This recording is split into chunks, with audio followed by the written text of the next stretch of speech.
Agora você está ao vivo, me disse aqui o Instagram.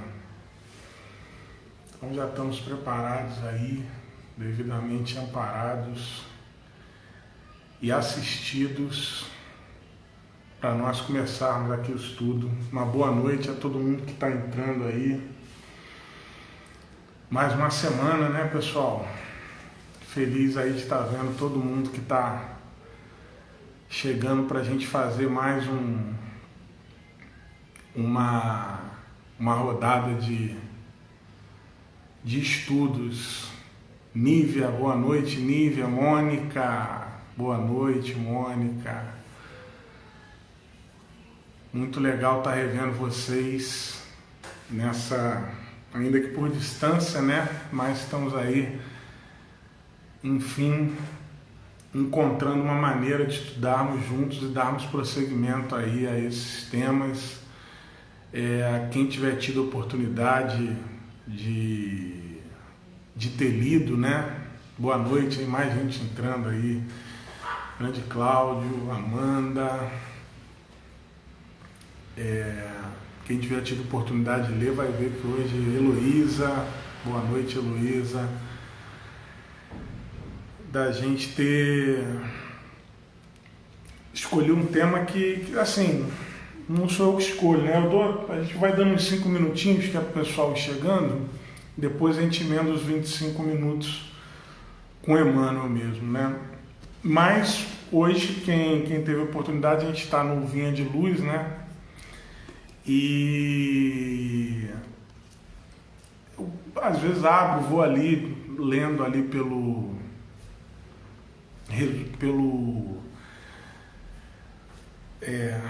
títulos, né? E vou vendo aí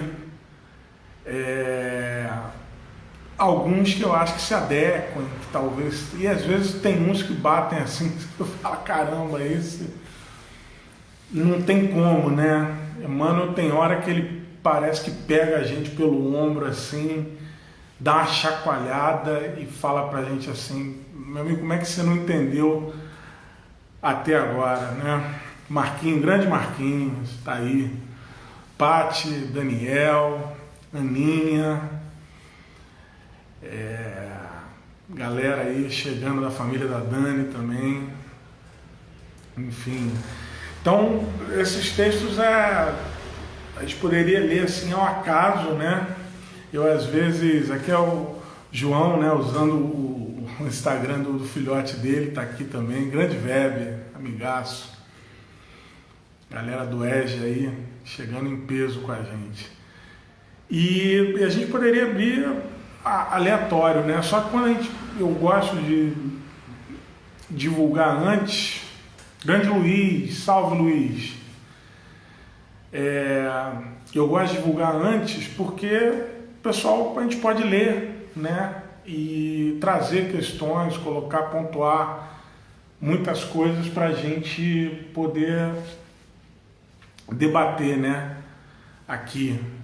E esse, quando eu li esse, eu falei assim, pô, só o título dele, né? Na intimidade do ser, já remete bastante ao que a gente tem experimentado nesses dias, porque eu confesso que assim, se houver pessoas, sabemos que há, né?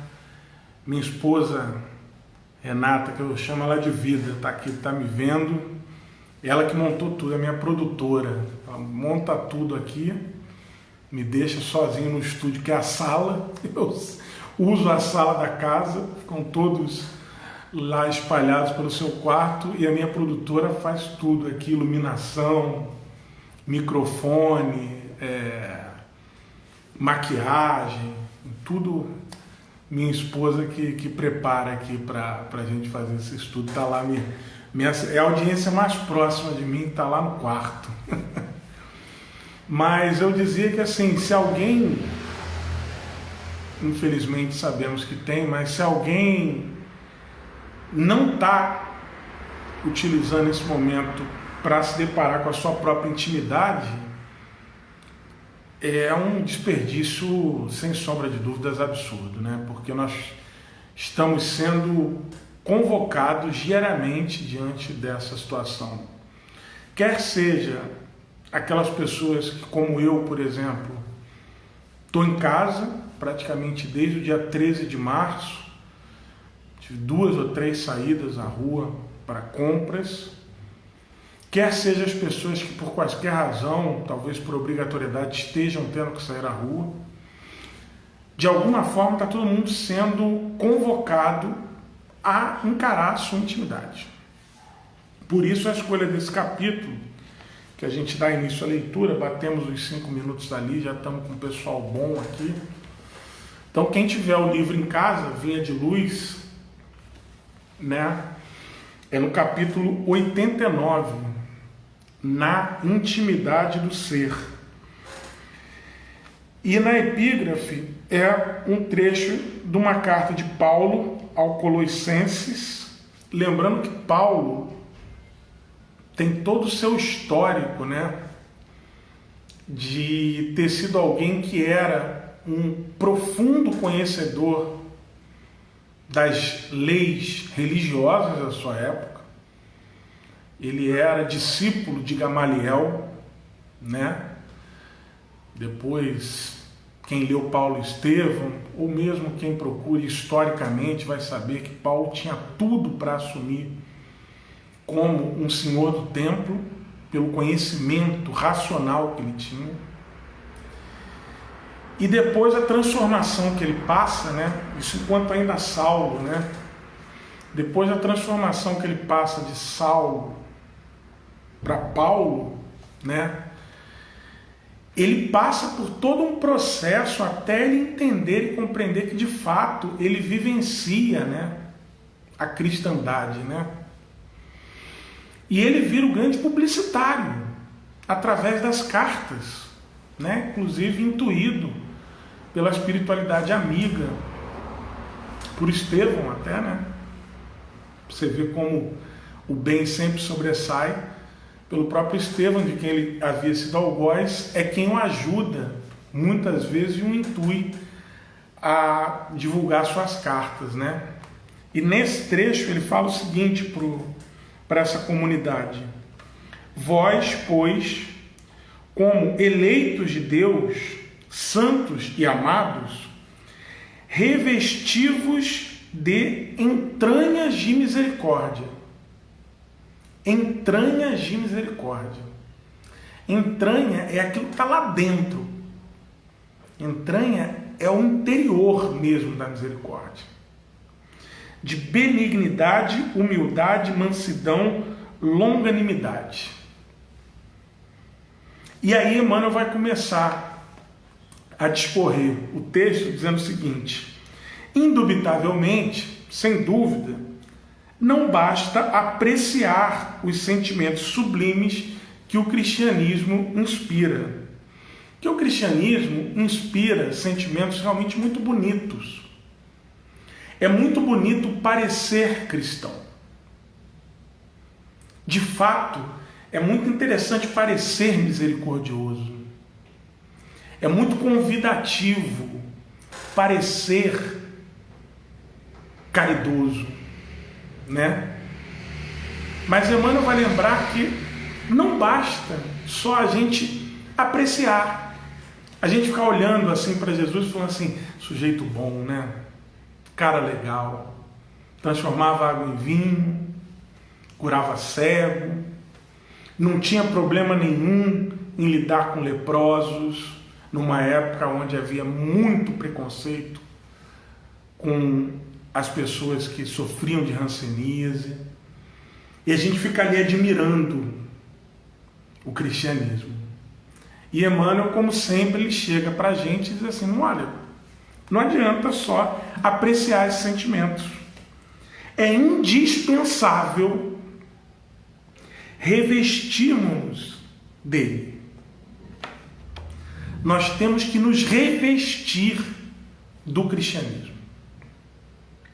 O apóstolo, quer dizer, Paulo, nessa carta, nesse trecho que ele fala, né, aos Colossenses, não se refere aqui a raciocínios.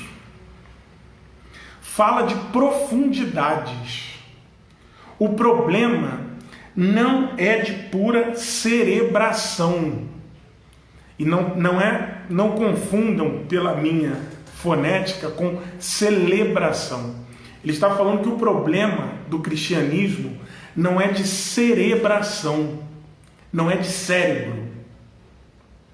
Não é de eu ficar pensando sobre como eu pareço, aprecio, admiro o cristianismo.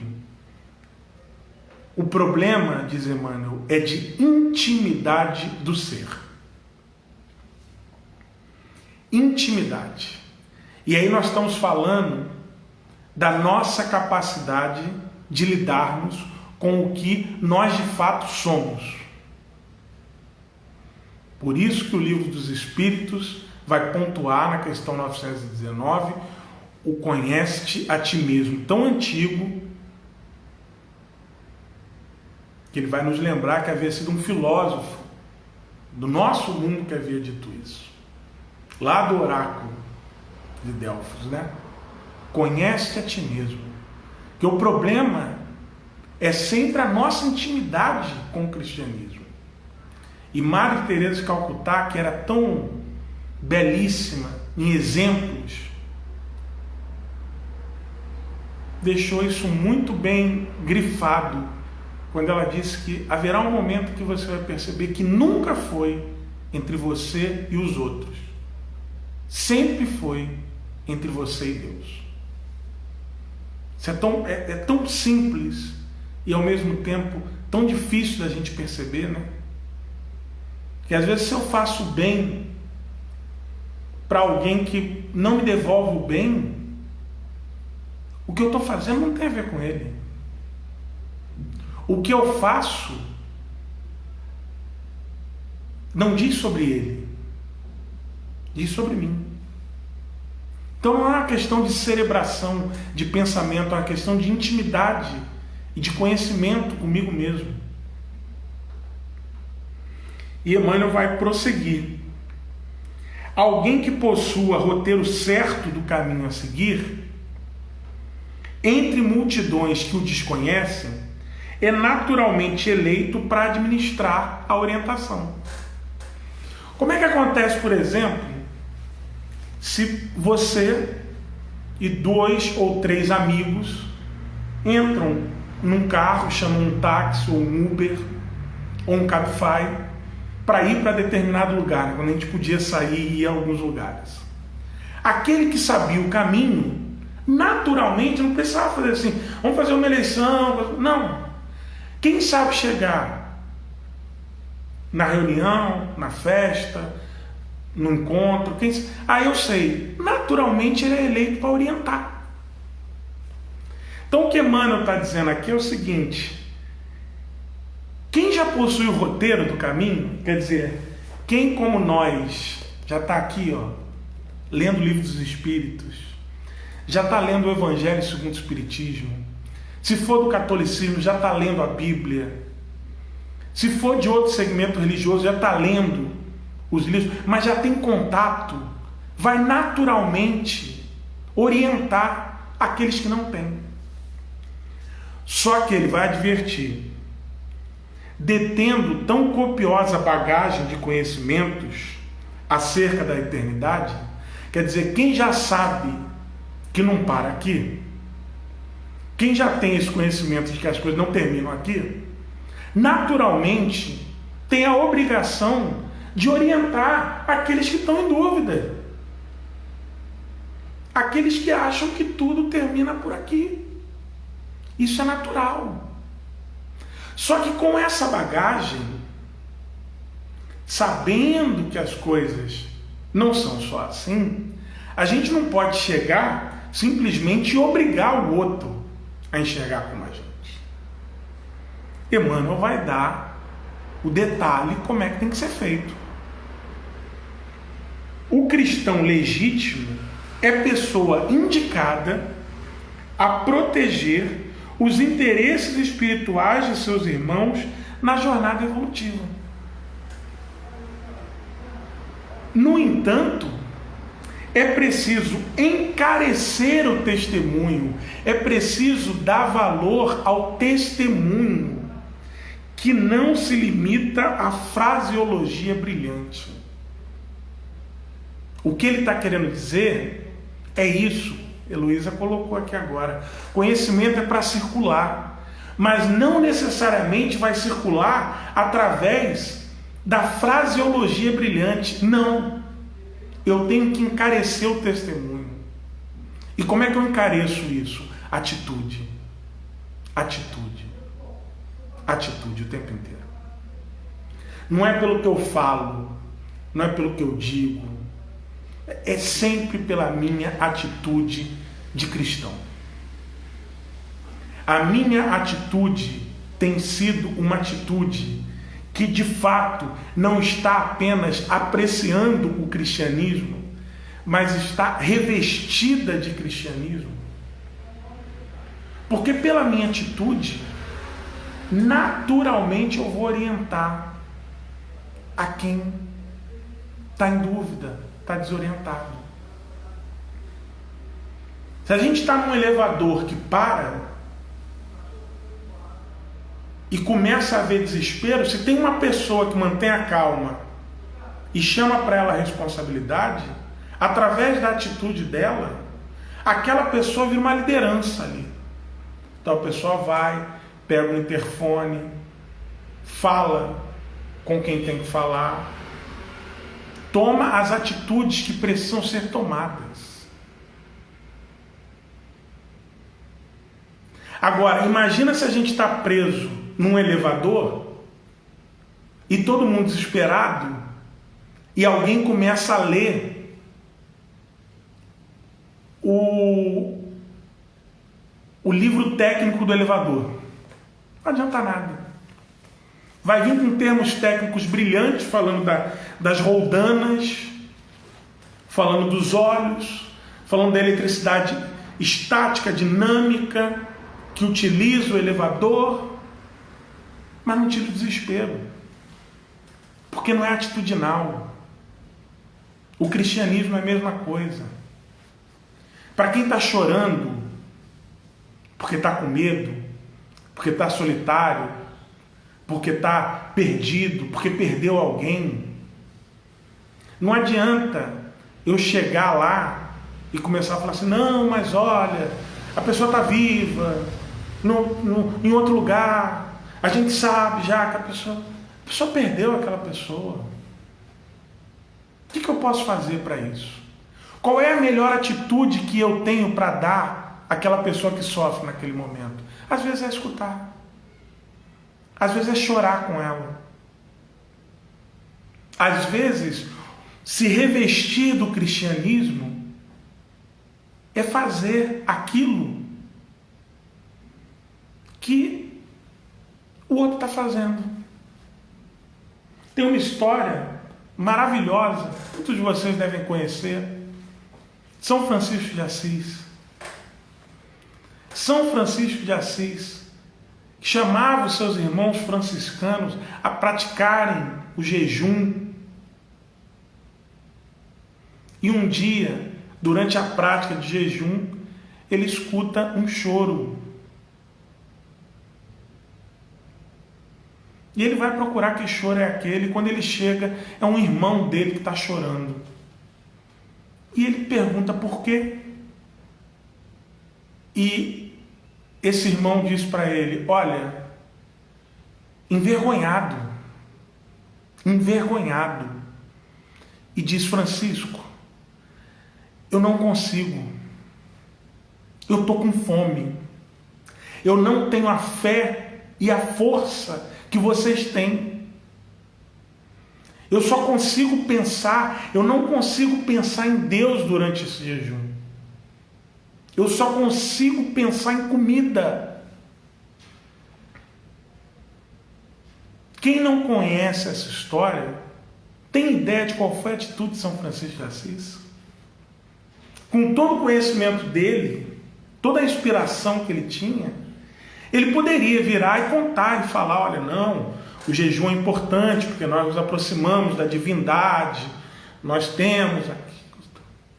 Não. Não houve fraseologia brilhante por parte de Francisco. Ele desceu até a cozinha, cozinhou, preparou 2 pratos de comida, serviu à mesa, sentou-se do lado do irmão que chorava e comeu junto com ele. São Francisco de Assis, naquele momento, parava o jejum dele, porque para ele não haveria cristianismo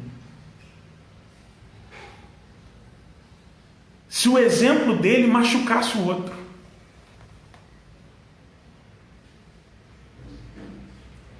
A importância de se revestir do verdadeiro cristianismo, porque senão a gente fica ali apreciando o jejum. Ah, mas que bonito o jejum, olha que legal o jejum, é bom, os monges fazem, tem toda uma explicação hoje já científica, explicando que beira ali com a espiritualidade. Mas às vezes a gente precisa de acolhimento, é isso. Não precisamos de sermão, de doutrina, como disse bem Emmanuel, não precisamos de fraseologia brilhante. Nós precisamos simplesmente nos revestir do verdadeiro cristianismo. Emmanuel vai prosseguir dizendo então que é imprescindível que nós estejamos revestidos, e aí ele vai buscar lá na carta de Paulo, de entranhas de misericórdia, para enfrentarmos com êxito os perigos crescentes do caminho. Veja que é a entranha da misericórdia, não é a superfície da misericórdia, não. Eu tenho que mergulhar lá dentro da misericórdia, para eu reconhecer que eu não consigo sentir a dor do outro. Então, se eu não consigo sentir a dor do outro, como é que eu vou dizer como é que o outro tem que fazer diante daquilo que lhe dói? Eu posso ouvir, eu posso perguntar: meu amigo, minha amiga, minha irmã, o que eu posso fazer para melhorar? E às vezes essa pergunta já é o que melhora para aquela pessoa que está sofrendo. Porque aquela pessoa às vezes não tinha notado que tinha alguém que estava se preocupando com ela. E só aquela pergunta já foi suficiente. Não foram poucas, as vezes em que eu lidei com pessoas quando eu atuava no passe da Ramatiz. Geralmente, comigo pessoas de idade, que me falaram o seguinte: olha, meu irmão, quando você me deu boa tarde sorrindo, já foi o passe. O restante era perfumaria para aquela pessoa. O que importava era o sorriso, era o acolhimento, era a gentileza, era a preocupação com aquela pessoa. Quantas vezes isso é mais importante do que o fenômeno em si? E a gente está ali esperando aquele fenômeno. Não, nunca foi. Nunca foi. Nunca foi. Bom, prosseguindo, Emmanuel diz aqui, o mal, para ceder terreno, compreende apenas a linguagem do verdadeiro bem. O mal, para ceder terreno, compreende apenas a linguagem do verdadeiro bem. E aí, eu aconselho vocês a irem lá no Livro dos Espíritos, questão 642. Kardec vai perguntar o seguinte: olha só, basta o homem não fazer o mal para ficar tudo certo? E a resposta que a espiritualidade vai dar para ele é a seguinte: não. Ao homem cumpre fazer todo o bem que lhe seja possível no limite dos seus esforços. E ele será responsável por todo o mal que seja consequente de um bem que ele poderia ter feito e não fez. Vejam como é muito objetiva a explicação. A gente tem que fazer o bem no limite da nossa capacidade. Bom, para eu fazer algo no limite da minha capacidade, a primeira coisa que eu tenho que conhecer é a minha capacidade. Eu tenho que ter a intimidade do ser, que é o título desse capítulo que a gente está lendo. Na intimidade do ser.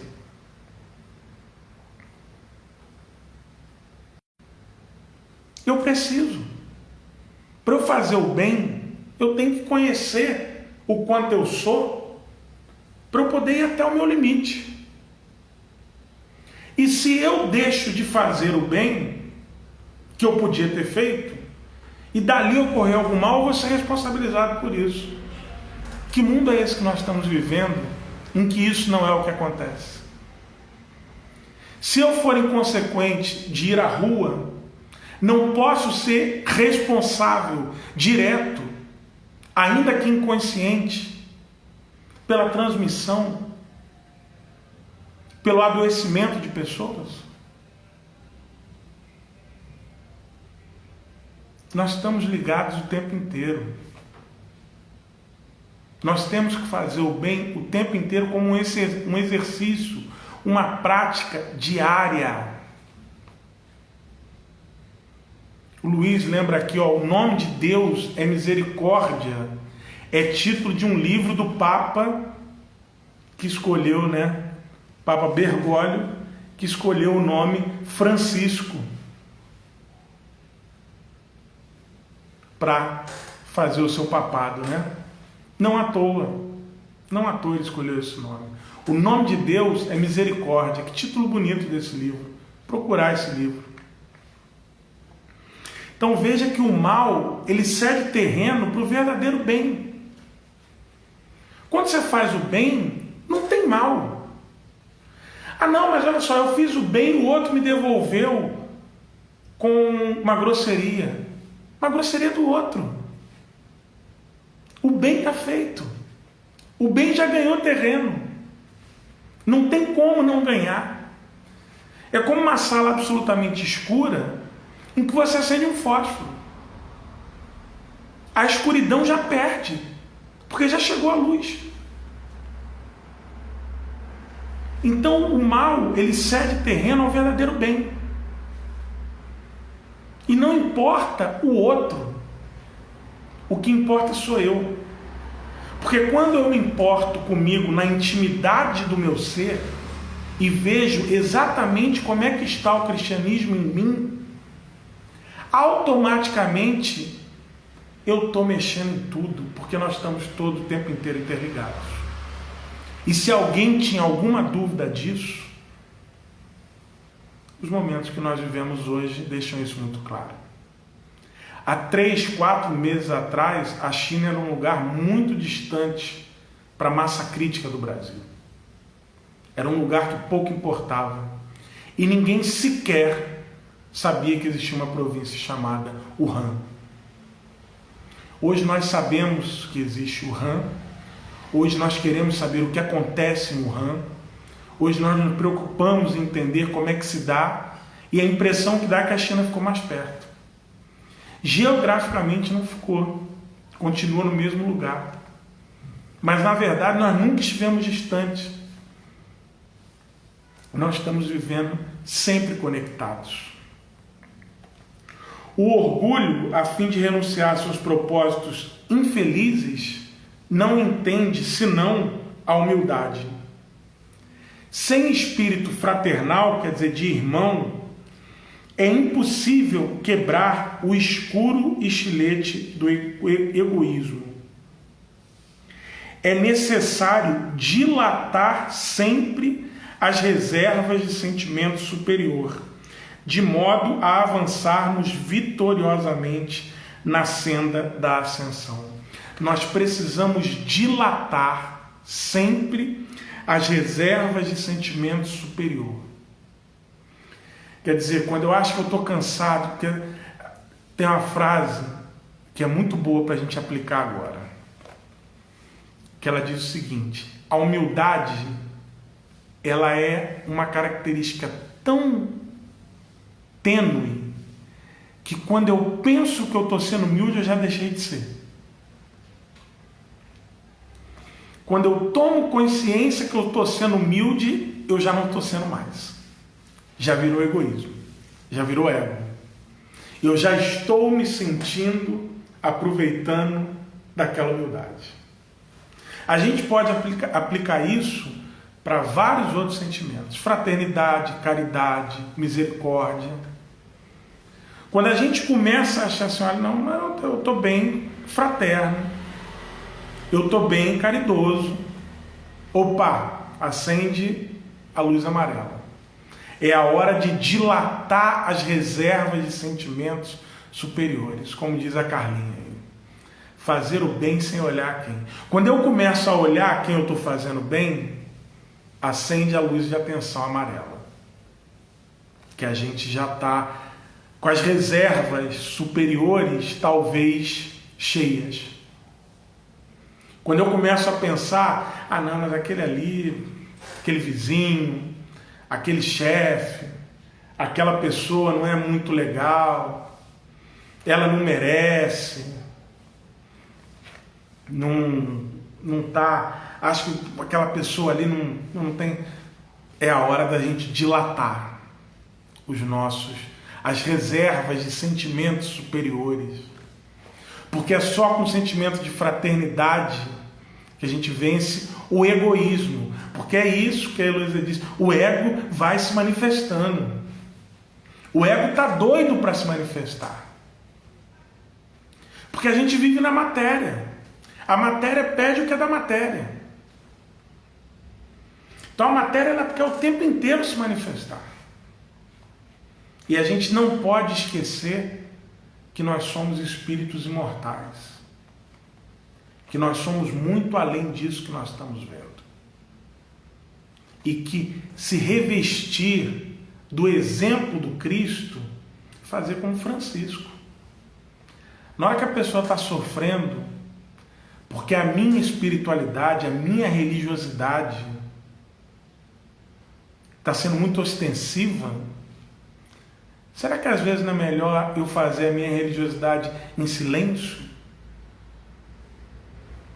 Será que às vezes não é melhor eu fazer a minha religiosidade de forma a não competir? Que às vezes a pessoa quer, mas ela não consegue naquele momento. Às vezes a gente pode fazer uma prece em silêncio por aquela pessoa. Tem tantas oportunidades. Quando a gente pensa o bem, né? Sim, o Daniel fala que da importância, né, de usar os bons sentimentos para você seguir adiante. Verdade, claro. E isso só é possível, Daniel, na intimidade do ser. Só é possível quando você se conhece. Só é possível quando você tem a coragem e a honestidade de diante de si, não é de mais ninguém não, de se confrontar e de se questionar. Estou sendo fraterno o suficiente? Por isso, de novo, questão 919. Está explicada, 919, letra A. Toda noite faço, Santo Agostinho. Toda noite eu me questiono e me pergunto como eu fiz, como eu agi, como é que eu fui naquele dia. Fiz com os outros aquilo que eu gostaria que fizessem comigo. Respondi aos outros da maneira que eu gostaria que eles me respondessem. Agi com os outros como eu gostaria que agissem comigo. Na hora que alguém chorou, eu fui acolhedor como eu gostaria que alguém me acolhesse na hora que eu chorasse. E eu me questiono isso o tempo inteiro. Para quê? Para eu me aprimorar no bem. Porque é só diante do aprimoramento do bem que o mal cede terreno. É assim que diz Emmanuel, né? Os espiritistas sinceros, indo aqui ao encontro do que disse o Daniel, encontrarão luminoso estímulo nas palavras de Paulo. Nessas palavras de se revestir do cristianismo. Vão encontrar estímulo ali. Porque é importante a gente entender que o Evangelho, a Boa Nova, a história de Jesus jamais foi uma história de tristeza. Jamais foi uma ode ou um estímulo ao sofrimento. Do contrário. Pelo contrário. Evangelho significa boa nova, boa notícia.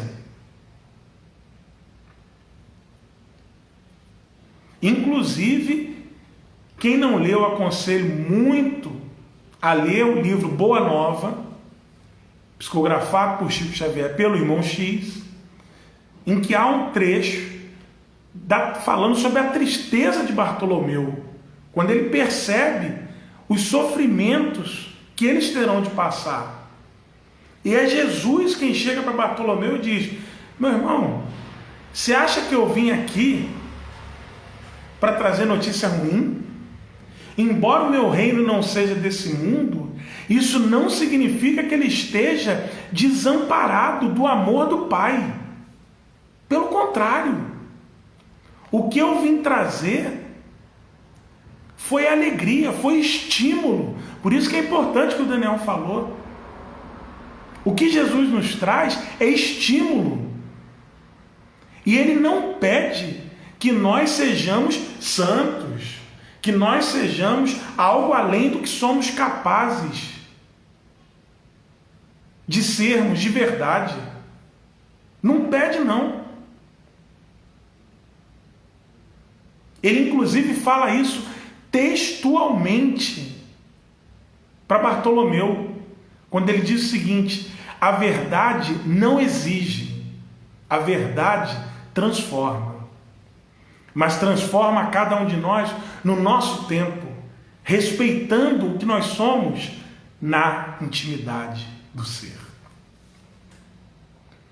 Ou seja, se deparar com Jesus, apreciar o cristianismo e nos revestirmos dele, não significa acharmos assim: olha, nós nunca seremos isso.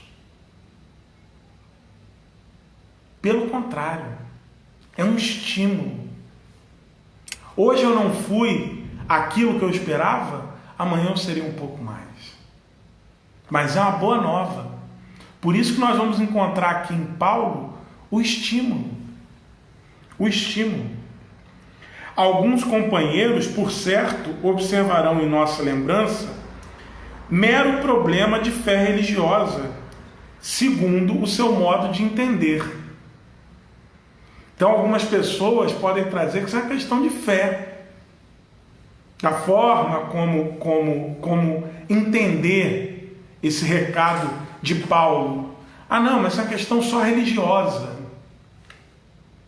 Todavia, entre fazer psiquismo por alguns dias e solucionar questões para a vida eterna, há sempre considerável diferença. Isso é muito importante nós entendermos no tempo atual. A gente não é um corpo que tem um espírito. Nós somos um espírito imortal que nesse momento estamos vivenciando uma experiência no corpo. E o que nós fazemos aqui tem consequências aqui e tem consequências para a nossa jornada que vai prosseguir depois de tudo que nós estamos vivendo. E Emmanuel vai dizer, não nesse capítulo,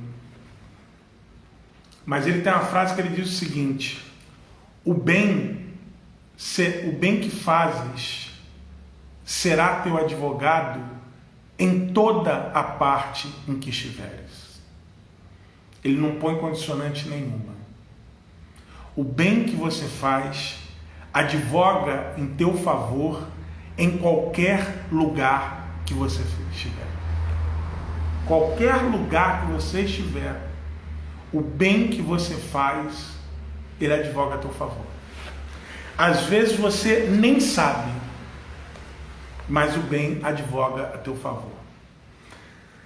Para trazer isso de uma forma mais clara, a gente já está encaminhando aqui para o nosso final.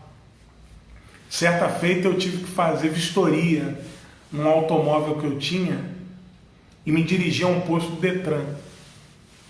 Fui fazer vistoria. De repente me chega um jovem para vistoriar meu carro e me diz assim: seu nome não é Rafael? Eu achei que ele sabia que era Rafael por conta do documento. Falei, sim. Eu conheço você. Você ia no Tijuca Tênis Clube, não ia? É um clube que eu frequentava na minha infância, na minha adolescência, coisa e tal. Eu falei, ia, e eu não me lembrava dele. Olhei para aquele rosto, não conseguia me lembrar dele de jeito nenhum. Ele falou, conheço você, cara. Conheço você mesmo. Caramba, cara, quanto tempo que eu não te vejo, coisa e tal. E aí ele pediu que eu botasse o meu carro no estacionamento e fosse lá dentro, no container, onde você ia levar a documentação. Mas ele não vistoriou meu carro.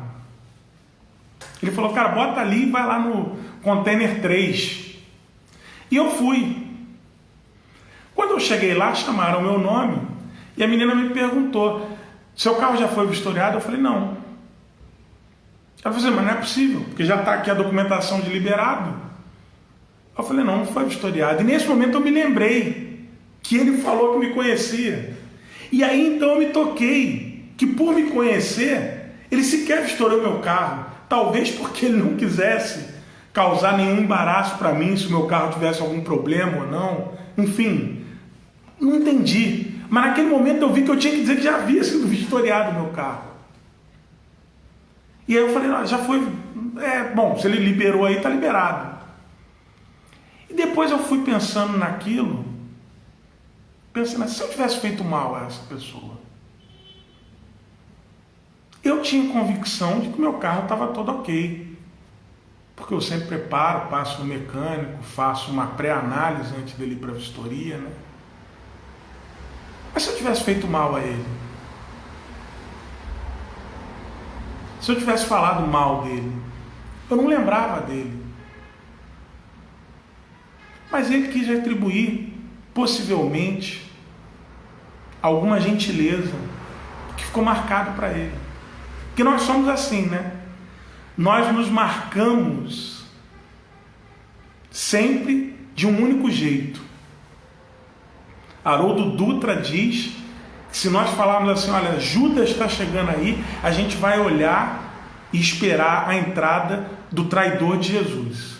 Mesmo que ele já tenha melhorado, passado por inúmeras vidas, inúmeras existências, inclusive como conta a literatura espírita, na sua última existência como Joana d'Arc, em que ele morre em nome da defesa de Jesus, a gente mira sempre a pessoa do mesmo jeito. Então o meu bem, isso que a Carlinha falou, o meu bem ficou marcado nele. Nós somos assim. O que nós temos que aprender? A exercitar esse bem, sem esperar ser reconhecido no Detran, obviamente. Não podemos fazer o bem na expectativa de que um dia seremos reconhecidos no Detran, né? ou como Weber, que foi reconhecido por ter exagerado na comida no restaurante, né? Não, nós temos que fazer o bem única e exclusivamente pela nossa intimidade, porque esse é o nosso compromisso. Porque nós somos regidos por uma lei consciencial. E uma lei consciencial onde estão guardadas as regras divinas, que são imutáveis, que são sempre voltadas para o bem, para o amor, para o compromisso com o próximo, para a gratidão, para a expectativa de ajudar, para a fraternidade, para a dignidade. Os exemplos, eles estão aí nos grandes nomes, alguns que eu citei hoje, Emmanuel, que nós lemos, Chico Xavier, toda a sua história, que é quem psicografou, Madre Teresa, Francisco de Assis, ou nos pequenos nomes.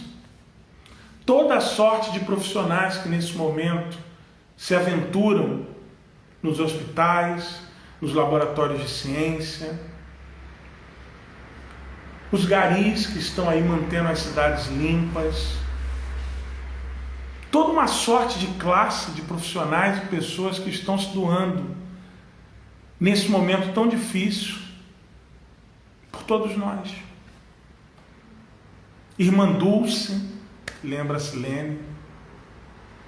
Irmã Dulce, quem não viu o filme eu aconselho a ver, vai chorar do início ao fim, o tempo inteiro só pensando no bem. Como disse Emmanuel, não é uma questão de cerebração, né?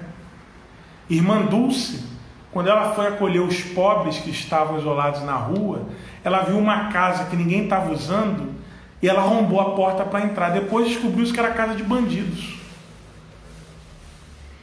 Mas porque não era uma questão de cerebração, é uma questão de intimidade de ser. Não havia para ela outra questão que não fosse fazer o bem ao próximo. Ela simplesmente invade, sem medo, sem temor. Porque o bem não causa medo. O bem não deixa espaço para o mal. Quem se reveste do verdadeiro sentimento cristão não encontra espaço para o mal.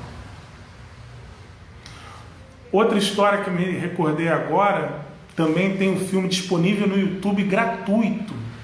Para quem está em quarentena, uma grande oportunidade de ver, quem tiver tempo, de Madre Teresa de Calcutá, quando ela na igreja, né, lá onde ela vive, seu convento, está atendendo uma série de irmãos deitados e tem toda uma quantidade enorme de pessoas na porta forçando para entrar, porque são de outros segmentos religiosos e querem acabar com aquela obra de Teresa.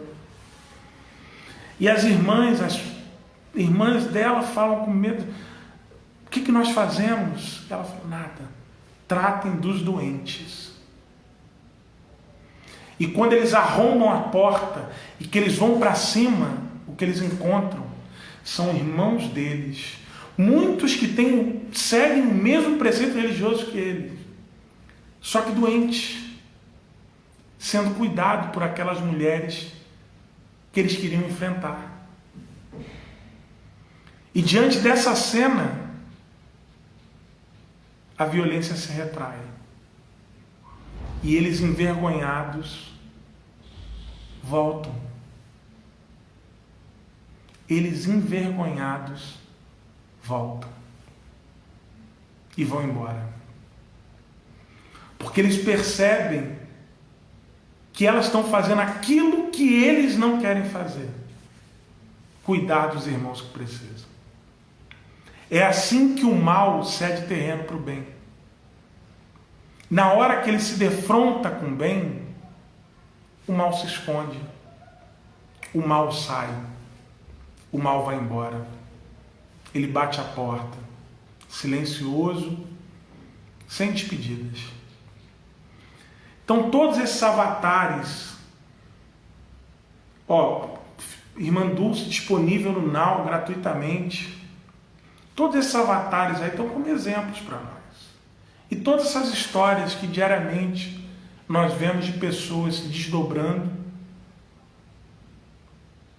pessoas que estão aí se preparando para dar aula para os nossos filhos, montando aula. Quantos professores que nunca tiveram assim, essa experiência de estar na frente de uma câmera, gravando, falando, e agora estão tendo essa experiência e não se prepararam, não era para ser dessa forma. E estão varando noites pensando em como fazer. Pensar um pouquinho no próximo. Pensar um pouquinho a mais no que o outro está se passando. Bem pelo bem, incondicional. Bem sem vaidade, por amor. Tinha um grande palestrante lá na Ramatiz, Arthur Roxo. Muitos de vocês conhecem, né? Ele tinha uma frase maravilhosa. Eu só fiz tratamento com ele, né? Mas eu assistia todo sábado a palestra dele. E ele falava muitas vezes: se o ser humano soubesse o quão bom é fazer o bem, ele faria o bem por egoísmo. Ele faria o bem só pelo retorno que fazer o bem nos traz. Nós ainda sequer descobrimos quão bom é fazer o bem. E para isso nós precisamos nos deparar com essa intimidade. E o momento está posto aí. O convite está mais do que feito. Está mais do que exposto para nós lidarmos com essa